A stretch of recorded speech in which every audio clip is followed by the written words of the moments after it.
Olá, pessoal! Estamos começando mais um Marca Texto, o programa que coloca o marketing em destaque. Eu sou a Kátia Limberger, estrategista de marketing e fundadora da Oliva Consultoria.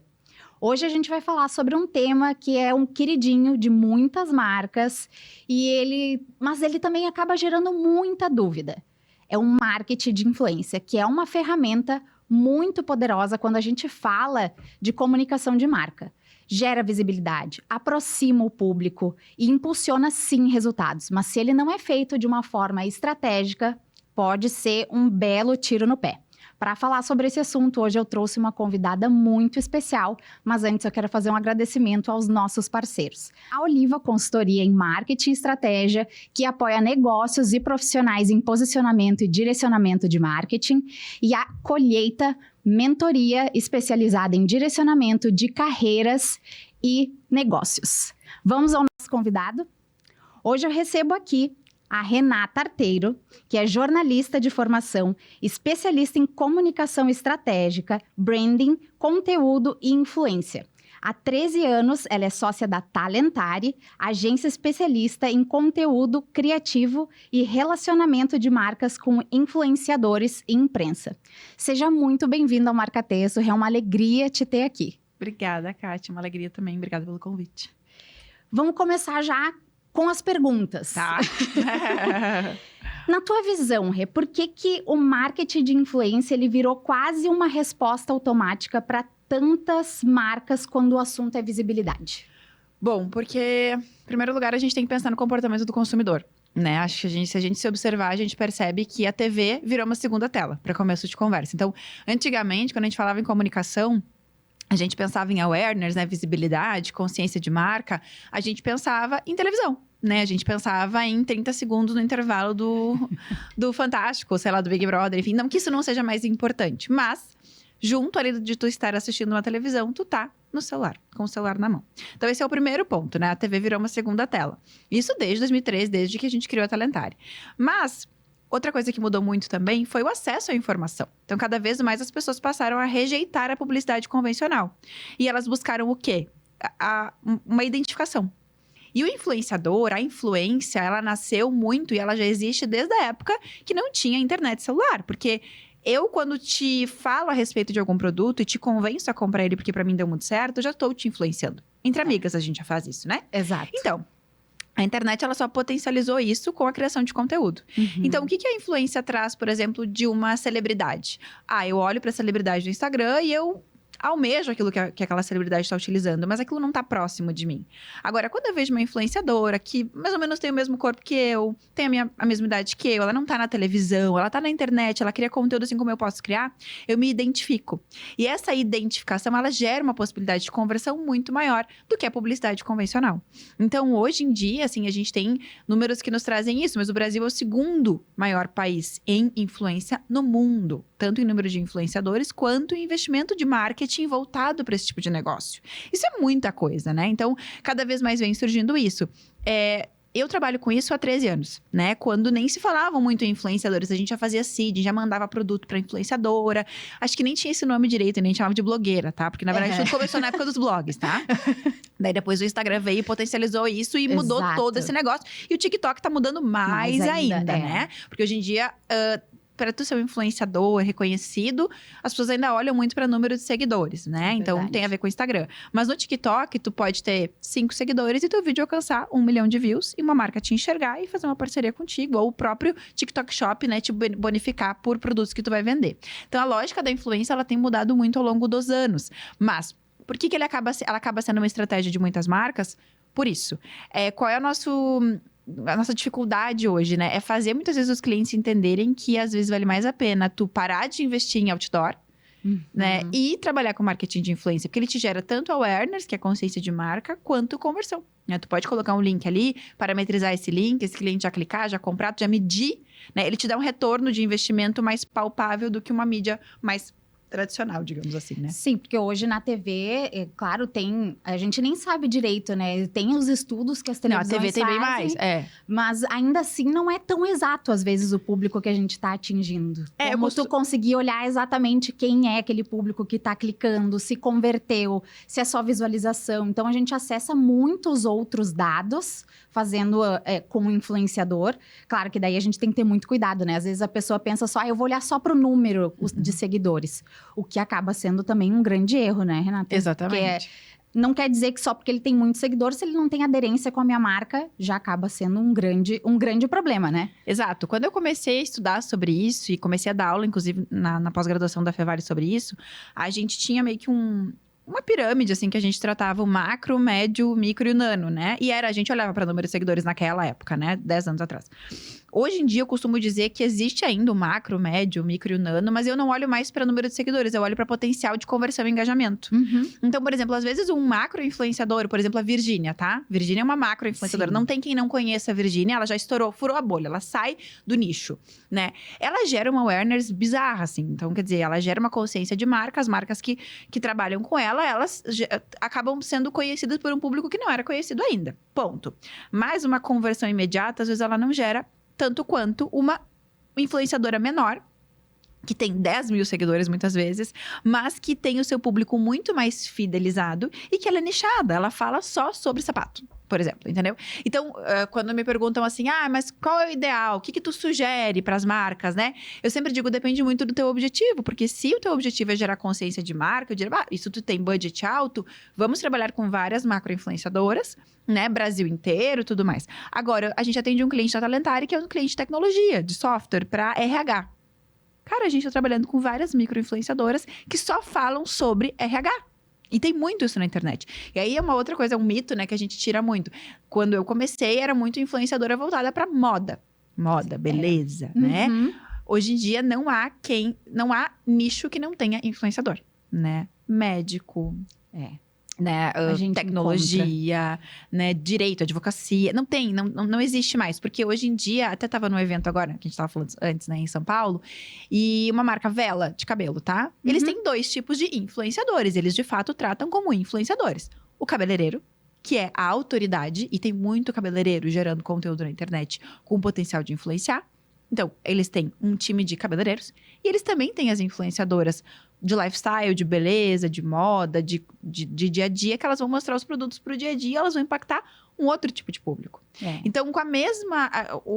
diferentes objetivos demandam diferentes estratégias, diferentes nomes. Então, essa coisa do número de seguidores, ela já caiu por terra há muito tempo. Eu já tive retorno muito mais alto com influenciadores de número de seguidores muito menores versus número de seguidores maiores, entendeu? E, assim, até falando um pouquinho, né, dessa confusão que, às vezes, dessa parte estratégica. Onde que tu vê, assim, a principal confusão das empresas quando elas olham para a influência, assim, como uma estratégia de marketing? O que mais acaba confundindo elas? Da questão de, às vezes, alcance. Eu quero alcançar o máximo de pessoas possível. Qual é o que é mais comum que vocês acabam encontrando? O cliente achar que porque ele pagou por aquele conteúdo, o conteúdo é do cliente. E o cliente tem que demandar exatamente como a pessoa deve falar. Pra mim, esse é o maior problema que a gente enfrenta hoje, assim. Porque o que acontece? Isso é um problema não só do cliente, mas da forma como a influência é vendida hoje, né? Sim. Hoje em dia, eu sou jornalista, que me perdoem os publicitários, não é uma crítica a eles, mas as agências de publicidade convencionais, elas têm vendido a influência de forma muito errada. Elas têm vendido a influência tal qual elas vendem uma página de revista. Tal qual elas vendem 30 segundos na TV. Quase como se fosse um catálogo, né? Exato. Temos esses influenciadores. Isso. E aí, compra aqui o tal combo espaço. de tantos posts custa tanto. Não que eles não vendam dessa forma. Não que eles não quantifiquem a quantidade de conteúdo para vender. Porque eles precisam partir de algum lugar. Claro. Beleza? Mas, quando tu vende dessa forma, quando tu não trata a influência como uma publicidade mesmo diferente, o cliente entende que aquele mesmo anúncio da revista que ele fez, ele pode fazer o influenciador falar daquele jeito, com aquele mesmo texto, usando aquela mesma roupa daquele jeito. Enfim, ele cria ele obriga o influenciador a ficar fake. E aí é que dá errado, entendeu? Então, assim, e aí aí outro problema, tá? O influenciador, pelo dinheiro, vai lá e faz. Tá bom, eu vou fazer exatamente como tu tá me mandando. Tu tá me mandando, ok? Tá me pagando, é isso aí. Então, tem 2 problemas, né? Eu sempre brinco que o ideal seria, e eu ainda vou fazer um curso pra conversar com os gerentes de marketing dos negócios. Sim. Porque, às vezes, parte dele é o problema. Ele não entende, tá tudo bem, porque é uma coisa muito recente no mercado. Mas se o gerente de marketing entende de influência, ele já pauta a agência dele diferente. Não, querido, eu quero contratar influenciador, mas assim, a gente precisa dar liberdade criativa pra ele. Ah, eu posso aprovar o conteúdo? Posso, tá tudo bem. Eu sou completamente contra aprovar stories, por exemplo. Porque stories, pra mim, é o espaço mais de autenticidade do influenciador. A pessoa tem que... ali é muito isso, né? O post a gente até vai ali de uma forma que tá mais elaborada, é pensado. Tem uma legenda. Exato. Agora o story é muito, peguei o celular, gravei e fiz. Exatamente. Né? Ele é orgânico, né? Exatamente. Como às vezes chamam. E não é que eu diga assim, não, tu quer né, mentir pro teu público, pra tua audiência, tu não quer que pareça um publi. Não, eu não quero que pareça um publi para gerar identificação, mas eu acho que sim, os influenciadores têm que deixar claro que é uma publicidade, eu concordo com tudo isso, porque isso é lei. Mas eu acho que tem que ficar muito... É aquilo que eu falo, assim, se o produto não casa com o influenciador, não faz. Né? Às vezes, outro problema que a gente já enfrentou, a cliente era apaixonada por uma influenciadora, só que era uma cliente de sapatilha e a influenciadora só usava tênis. Mas não eu quero ela né? usando o meu produto. Não, mas tu entende que não vai funcionar? Não. Porque no momento em que ela enfiar aquela sapatilha no pé, as pessoas vão perceber que não faz parte da rotina dela aquilo ali. Ela nem fala sobre isso. Ela nem posta aparecendo usando uma sapatilha. Então, quer dizer, é nesse contexto que as marcas erram. De entender o influenciador como um ator. Né? E ele não é um ator, ele tem a rotina dele. Então, primeiro ponto que eu sempre falo, assim, cara, estuda muito influenciadores que o teu produto vai fazer sentido, né? E segundo lugar, nunca imagine que é tal qual uma propaganda de TV, que tu vai comprar 30 segundos e depois nunca mais. É uma jornada. No mínimo 3 meses, Kátia. No mínimo 3 meses pra tu pensar em gerar algum resultado palpável. Agora, um post único, uma vez na vida, não vai funcionar. Até porque eu já fiz isso, porque eu tive clientes que não, eu quero investir todo o meu budget nessa influenciadora aqui. Que era uma influenciadora mega conhecida, famosíssima e tudo mais. É famosa ainda até hoje. A gente investiu um valor muito alto pra um post. Não deu resultado. Não dá resultado. É que isso, as pessoas querem olhar muito para curto prazo. Eu sou a maior defensora do longo prazo. Claro, tem coisas que sim, a gente pode fazer que vão ser tiro curto, vai ser tiro curto ali. E a gente pode fazer coisas que a gente precisa, porque às vezes a gente precisa de resultado rápido. Mas tem coisas que a gente precisa olhar a longo prazo mesmo, começar aqui para depois lá na frente colher, né, todos esses resultados, porque não tem como a gente começar a fazer uma estratégia. Eu sempre parto que a estratégia é o principal, a base para tudo que a gente vai fazer. Então não adianta eu vou fazer uma ação ali com um influenciador, mas sem olhar se aquilo ali vai casar com o que eu quero para o meu negócio. Isso. Se eu olhar, sem olhar para ver se ele tem aderência com a minha marca. Então tem várias, é todo um conjunto que precisa estar alinhado até para entender e mapear quais são esses influenciadores. Não necessariamente precisa ser só um, às vezes pode ser só um. Então é todo um contexto por trás que as pessoas às vezes não levam em consideração. Não, exato. E elas acham que é tal qual comprar um anúncio de revista, né? Então não é. E a gente tem que olhar muito para isso. São pessoas, né? Justamente por serem pessoas é que eles dão tanta diferença e eles se diferenciam com relação à mídia tradicional. Eu nem faço substituições, tá? Tem clientes que a gente faz igual a propaganda de TV e a gente faz igual o influenciador. Porque são mídias completamente que estimulam a pessoa diferente. Vamos lá. O outdoor, tá? O cliente viu no outdoor. Depois que ele viu no outdoor, ele foi impactado por anúncios de Instagram, da própria marca. Tá? Foi impactado. Tá, beleza, essa marca. Daqui a pouco começa a aparecer no feed dele vários influenciadores postando sobre essa marca. Então, a gente gera awareness, o outdoor disse, estamos aqui, somos essa marca. Depois a gente colocou um monte de anúncio para essa mulher, ou enfim, para essa pessoa, sobre essa marca. Ok, já vi essa marca no outdoor, tô vendo essa marca aqui, tô descobrindo o que ela faz e tal. Então, tá descobrindo a marca. Muitas vezes o influenciador vem para trazer o convencimento. Olha aqui, funcionou comigo, vai funcionar contigo também. E aí ele convence e a pessoa passa a comprar. Hoje em dia, a pessoa ela normalmente tem que ter 8 contatos diferentes com a marca para daí tomar a decisão de compra. Né? Porque a gente é bombardeado com conteúdo por todos os lados. Então, assim, o influenciador, ele vem muito nessa questão de convencer. De mostrar, olha só, funcionou pra mim, vai funcionar pra ti também. E o influenciador, ele traz muito, o que sabe fazer isso, né? É essa coisa da dor. Tipo assim, eu tinha um problema que era não achar um tênis confortável pra mim. eu encontrei a solução com a marca tal, tal, tal, tal, tal. É claro que tu sabe que ele tá sendo pago pra falar isso. Mas se tu vê que esse influenciador tá usando há 2 meses essa marca e não fala nada sobre ela, tu já te convenceu de que, aquele tênis ali realmente, ela tá usando fazem 2 meses e eu acho que faz sentido, deve estar funcionando pra ela mesmo. E aí a pessoa efetua uma compra. Então gera identificação, né? Awareness, mexe com todos os pontos de contato e sensibilidade do consumidor. É muito diferente do que uma mídia tradicional. Às vezes a gente usa as duas coisas. Se o cliente tem verba, a gente usa TV, a gente usa outdoor, a gente usa rádio e a gente usa o influenciador.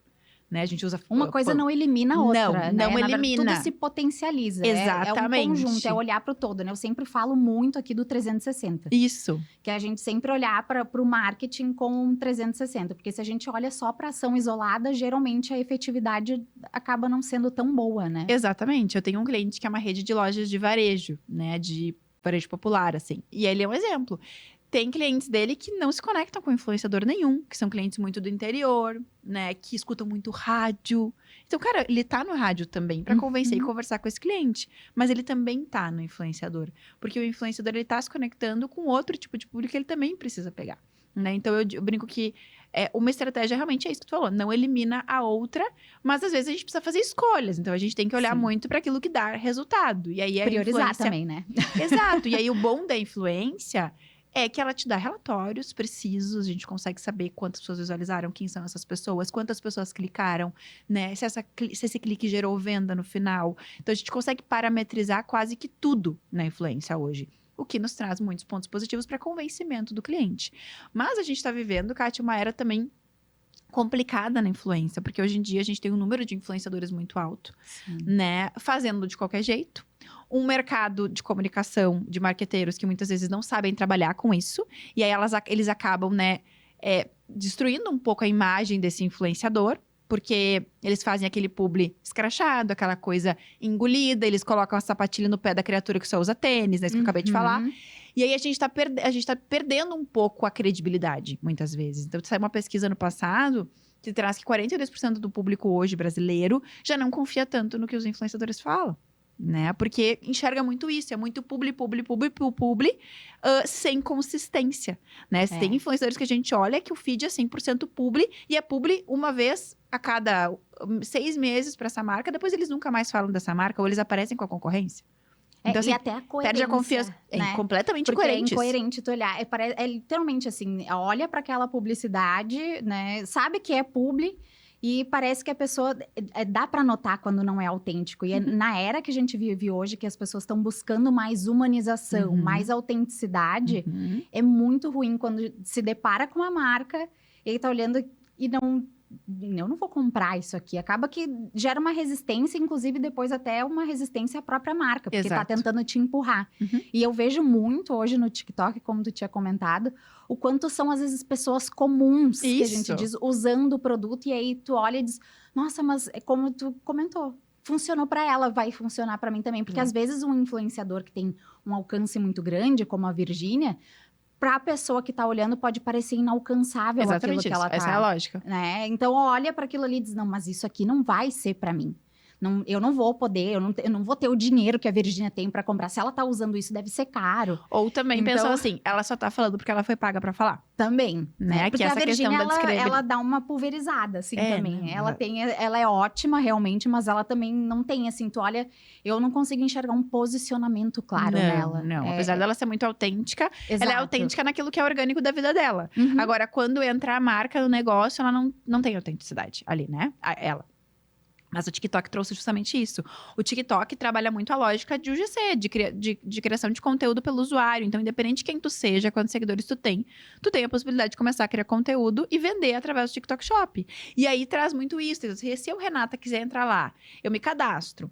E aí, eu recebo alguns produtos de alguns parceiros do TikTok Shop. E eu começo a falar sobre eles. E eu impacto pessoas através do meu vídeo. Eu, em primeiro lugar, ganho um comissionamento disso. E, em segundo lugar, eu vou ficando boa naquilo ali, né? Porque eu tô ajudando a marca a vender. E eu tô mostrando o que funciona pra mim. Exato. E ao mesmo tempo vai treinando também. Isso, exatamente. Porque... E normalmente essas pessoas, normalmente mulheres, que recebem esse produto, que começam a testar e tal, elas realmente usam o produto que elas estão vendendo.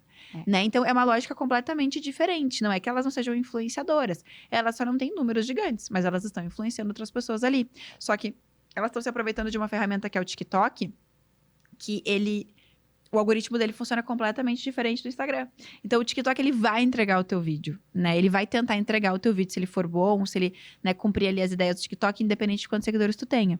O Instagram não, né? Apesar de ele estar mudando o algoritmo a todo tempo, pela lógica, ele não sentindo o impacto que o TikTok Sim, ele tá, na verdade, trazendo, eu brinco né? que ele tá tiktokizando, né? Tá. Porque ele tá criando várias ferramentas para criadores de conteúdo, Verdade. para que os vídeos, por exemplo, sejam entregues para pessoas que não te seguem. Exatamente a lógica do TikTok. Mas o TikTok trouxe muito isso e deu mais poder para essa galera que produz conteúdo, que dependia muito do número de seguidores para crescer. Então, eu brinco que são 2 tipos de influenciadores diferentes. E na Talentar, inclusive, a gente faz isso. A gente tem marcas que trabalham com grandes nomes de influência, ou que trabalham com squads nichados, mas que também trabalham com o TikTok, com nomes super pequenininhos, mas só para gerar conteúdo, porque o TikTok é volume, né? E são TikTok públicos diferentes, assim? TikTok e Instagram ou... Claro, a gente tem hoje em dia um público um pouco mais velho, ainda no Instagram, que ainda não migrou pro TikTok, né? Mais velho de idade, uma faixa etária um pouco mais alta, ali 50 a mais, ainda tá no Instagram muito forte, Sim. não foi pro TikTok. Mas cada vez mais aquela ideia de que era uma rede social de 13, 14, 16 anos, 18 anos, caiu por terra. Hoje em dia, a maioria das pessoas do TikTok tá ali entre seus 20 e 40 tranquilamente, assim, tranquilamente. E é uma compra muito por impulso, a do TikTok. Porque é muito fácil tu comprar no TikTok Shop, né? Então é uma compra muito por impulso. Então, esse influenciador que tá ali produzindo conteúdo e que tá se beneficiando do TikTok Shop, ele também tem essa facilidade. Cara, a pessoa vai comprar. Eu tô convencendo ela, ela vai comprar. É muito diferente do que um anúncio de Instagram, por exemplo, do que um anúncio de TV. Né? Então, como eu falei antes, gera assim, sensações diferentes no consumidor, assim, né? Mas sempre quando a gente envolve pessoas e pessoas reais, a tendência funciona mais. Eu acho mais autêntico também. A gente vai se encaminhando aqui para o final e eu tenho um bloco que é se merece ou não destaque no estilo, ele é a marca já do programa, e ele é estilo mito ou verdade. Então, eu vou fazer uma afirmação e tu vai me dizer se merece ou não destaque e explicar brevemente o porquê, tá? Influência amplia mensagem, ele não substitui identidade de marca. Merece destaque. Acho que tudo vai merecer, Kátia, vai ser um problema. Não, merece sim, porque daí as pessoas também confundem muito. Aí eu vou fazer uma estratégia de influenciadores e ele vai garantir a minha marca, vai trabalhar branding 100%, não preciso fazer mais nada. Não. Uma coisa é a tua identidade de marca, quem tu é, o teu propósito de negócio. E o importante é tu buscar influenciadores que estejam alinhados a esse propósito. Exato. Toma muito cuidado com isso. Aí as marcas erram muito nessa jogada. Eu vou contratar a Virgínia porque ela é muito grande, tá? Mas quem é a Virgínia dentro do teu negócio? O que ela se conecta com o teu propósito de marca? A marca, ela sempre tem que vir antes, né? O motivo dela existir tem que vir antes do que qualquer outra coisa, né? Do que muitas vezes, inclusive, um influenciador muito grande, né? Então, uma coisa não tem nada a ver com a outra. Por isso que a estratégia é fundamental, para poder mapear tudo isso, né? Exatamente. Se a campanha teve alcance, então ela construiu marca? Não. Mito, 100% mito, assim, não tem nada a ver uma coisa com a outra, né? E eu brinco muito sobre isso, sobre hype, né? Conteúdo de hype. Eu vou contratar esse influenciador porque ele tá no hype, ele vai fazer um conteúdo, gerou 1 milhão de visualizações. Me deu 10 mil novos seguidores. Tá, mas esse conteúdo, ele tinha a ver com o teu negócio? Ou ele era só um viral? Ele era só um viral. Então, essas 10 mil novas pessoas, elas não têm nada a ver com o teu tipo de cliente. E tu só vai se ralar agora, porque teu algoritmo vai tentar entregar pra elas. Elas não vão continuar curtindo o teu conteúdo. E aí, teu engajamento vai cair por terra, a tua conversão também. Então, a gente tem que tomar muito cuidado com essa coisa do hype, assim, né? Mas é 100% mito pra mim. Nem toda ação de influência fortalece percepção. Aí eu acho que é mito também. Eu acho que toda ação de influência fortalece a percepção, né? Se a gente fizer ela bem feito, a gente consegue trabalhar a percepção de valor bem claramente ali. Inclusive, eles ajudam muito nisso, diferente de um anúncio, né? Vamos para um calçado de novo, né? Se eu faço um anúncio estático de um calçado, eu tô mostrando ele numa campanha, ok, tá lindo, maravilhoso, eu tô trabalhando ali uma consciência de marca. Se eu venho com o influenciador falando sobre os benefícios, a qualidade, o conforto, não é o que eu tô trabalhando? Percepção. Né, de alguém que tá usando. Então, para mim... E se pensar estrategicamente, a percepção, ótima. Mas se a gente não pensa nessa coisa antes, inclusive a percepção pode ser muito ruim. Se tu escolhe o influenciador errado, 100%, né? Por isso que sempre tem que olhar. Tem que sempre estar cuidando ou contratando uma agência especializada para te ajudar a criar essa estratégia. Porque às vezes a empresa não tem, às vezes, nem tempo para estar olhando para isso. E aí o grande erro é das pessoas acharem que é só jogar na IA, que a IA vai te dar os nomes ideais, assim, né? Que eu tô risada, tá né? complicada essa era da IA, né? Tá complicado. Ser marqueteiro nessa era da IA tá difícil. E também achar que o número de seguidores vai trazer o resultado, né? Então, por isso que eu sempre digo, assim, busquem profissionais que entendam deste assunto, né? Eu digo, inclusive, para as agências de publicidade, né? Porque eu não sou uma agência de publicidade, sou uma agência de conteúdo e influência. Então, assim, eu faço parceria com a agência de publicidade, porque muitas vezes elas não sabem trabalhar com isso, tá tudo bem. Aí busca uma parceira para que a gente faça a seleção, a gente seleciona, a gente negocia, a gente manda briefing, a gente faz reunião. Então, assim, a gente faz todo um trabalho para garantir que aquilo ali vai funcionar muito bem, sabe? Então, parece fácil, mas não é, sabe aquela coisa? Exato, parece, isso acontece muito, inclusive no marketing, de parecer fácil, mas não é nada fácil, né?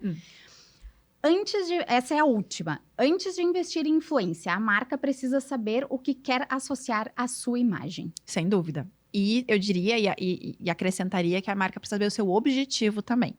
Porque eu recebo muito isso. Eu quero começar a trabalhar com influenciador. Beleza, qual o teu objetivo? Ah, Renata, no final dos contos eu quero vender. Tá bom, é conversão, todo mundo quer vender. Mas qual é o teu objetivo principal? Primeiro, assim, eu quero que a marca seja conhecida. A gente faz esse diagnóstico muitas vezes, né? Uma marca que não é tão conhecida, então vamos começar com uma estratégia de awareness. Depois a gente busca influenciadores que vão trabalhar essa consideração e essa conversão.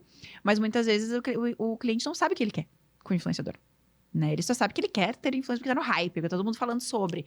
Mas, assim, em primeiro lugar, entende o que tu quer com aquela ação. Isso tem que ficar muito claro também. Acrescentaria isso só. Ótimo. Eu acho que, para mim, da nossa conversa, se ficou aqui, é que marketing de influência, a gente não constrói marca sozinha. O marketing de influência, ele vai acabar potencializando aquilo que a gente já faz. Isso. Então, eu queria fazer um agradecimento, de novo, aqui à Renata e aos nossos parceiros, a Oliva Consultoria em Marketing e Estratégia e a Colheita. Agradecer por ter tido esse tempo para bater esse papo com a gente. Quer deixar um recado final, as tuas redes para o pessoal? Bom, eu quero deixar um recado de que as pessoas olhem um pouquinho para os influenciadores que elas seguem e comecem a observar um pouquinho as estratégias que as marcas estão fazendo, assim. Tem muita marca boa e legal, fazendo estratégias muito legais. E tem muita marca que não tá sabendo o que fazer ali naquela rede. Então, assim, quem é marqueteiro, que tá assistindo, acho que olhar muito para isso e buscar realmente, né, atalentar e para potencializar esse resultado com os influenciadores e trabalhar bem. Porque, às vezes, o cliente coloca dinheiro fora. Né? E é isso que eu falo, assim, cara, o dinheiro do cliente ele é muito importante, precisa fazer a estratégia correta. As minhas redes são Renata Arteiro, 2 As, um do lado do outro mesmo, e muito obrigada pelo convite, foi muito legal vir conversar sobre esses assuntos, eu gosto bastante de fazer isso, acho que a gente tem que fazer cada vez mais. Parabéns pela iniciativa. Obrigada. Pessoal, esse foi mais um Marca Texto, vocês podem me acompanhar nas redes sociais, @Katia Limberger, ou no @mkt.oliva, e a gente se vê no próximo episódio.